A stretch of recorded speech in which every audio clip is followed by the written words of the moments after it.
मुख्यमंत्री देवेंद्र फडणवीस साहेबांना धमकी दिली म्हणते रविराज साबळेला मारून टाकण्याची। का दिली त्याचा व्हिडिओ बघून घ्या। हा मी जास्त दिवस नसणार आहे का बोलतोय असं?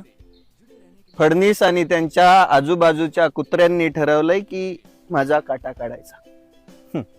खूप सारे थ्रेट येत आहेत, धमक्या येत आहेत। बघितला काय? आता मला सांगा, अजित पवार साहेबांचं घात झाला, अपघात झाला ना, तर महाराष्ट्रातली जनता तिकडे फोकस करत आहे। तर तेव्हा इप्स्टीन फाईल निघाली होती, मार्केटात आली होती ना।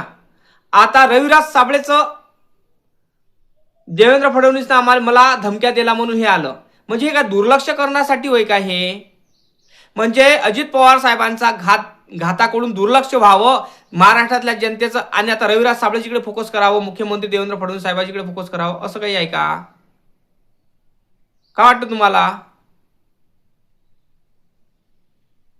आता रविराज साबळे स्वतः म्हणून राहिला की मला मुख्यमंत्री देवेंद्र फडणवीस साहेबांनी धमकी दिली, मला त्याचे कार्यकर्ते मला मारून टाकणार, मी प्रशासनाला सरकारला बोलतो, तर मला म्हणत आहे तू व्हिडिओ बनवू नको, काढू नको, बोलू नको। तर तुम्ही विचार करा, रविराज साबळेला खरंच धमकी दिली काय? मग याला धमकी दिली तर हा पोलीस स्टेशनमध्ये का तक्रार नोंदवत नाही देवेंद्र फडणवीस साहेबांचा?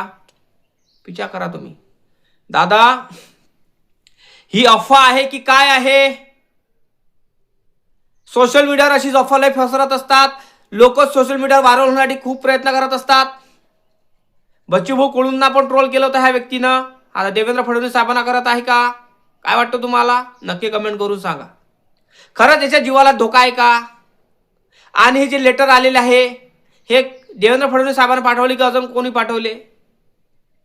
नक्की कमेंट करा आणि हा व्हिडिओ पूर्ण बघा। HPV वॅक्सीन साठी लावू नका, टोचू नका असा हात रविराज साबळे सांगत होता। त्या कारणामुळे आरोग्य सेवकांनी यांना लेटर पाठवले, आरोग्य सेवकांनी लेटर पाठवले की याच्या हा कारणामुळे का तू महाराष्ट्रात जनतेला भ्रमित करू नको, अशा पद्धतीने हे लेटर आले। की देवेंद्र फडणवीस साहेबांना पाठवले का वावीसाठी रविराज साबळे हा महाराष्ट्रात जनतेला भ्रमित करण्याचा प्रयत्न करत आहे का? कारण तुम्हाला माहित आहे अजितदादाचा घातून 1 ते 2 महिने झाले, तरीही अजितदादाचा घातवंत सापडला नाही।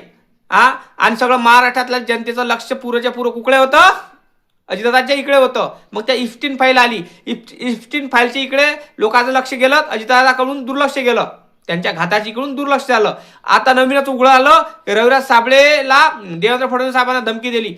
हा अफवा आहे, दुसरं काहीच नाही। राजकारणात असे ट्रोल केले जातात आणि रविराज साबळे हा राजकारणी व्यक्ती आहे, तुम्हालाही माहित आहे का? महाराष्ट्रातल्या जनतेचं दुर्लक्ष करण्यासाठी हा काहीतरी एक चाल आहे का? अजितदादाचा घात झाला की अपघात झाला, याच्या सगळी महाराष्ट्राचा फोकस अजितदादाजीकडे आहे, त्यांच्या कारकिर्दीकडे आहे। तरीही मला एक सांगा, तुम्ही कारकिर्दीकडे असतानाही तर अचानक असं उघड आलं की देवेंद्र फडणवीस साहेबांना हा रविराज साबळेला धमकीपत्र लेटर पाठवलं, मारण्याच्या धमक्या दिल्या। काय वाटतं तुम्हाला? हे काय, तुम्हाला काय वाटतं? हे राजकारणाचा हिस्सा आहे का? राजकारणातला हिस्सा आहे तर काय, नेमकं काय आहे हे? काय राजकारण आहे का?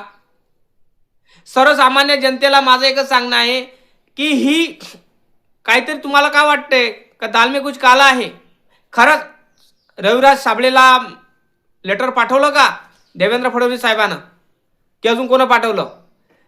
कारण तो बिंदास सांगून राहिला की मला HPV वॅक्सीन बद्दल मी व्हिडिओ बनवले होते, त्या कारणामुळे मला आरोग्य सेवकांनी लेटर पाठवले आणि लेटर माझ्याकडे भरपूर जमा झालेले आहे। आता मी येणाऱ्या 14 मार्चला मी अहिल्यानगरला जाणार आहे आणि तिथं काय होणार आहे काय नाही देव जाणे। पण हा व्हिडिओ पूर्ण बघा, हर गोष्टीसाठी तुम्हाला आपल्या चॅनलवरती तुम्हाला अपडेट मिळेल।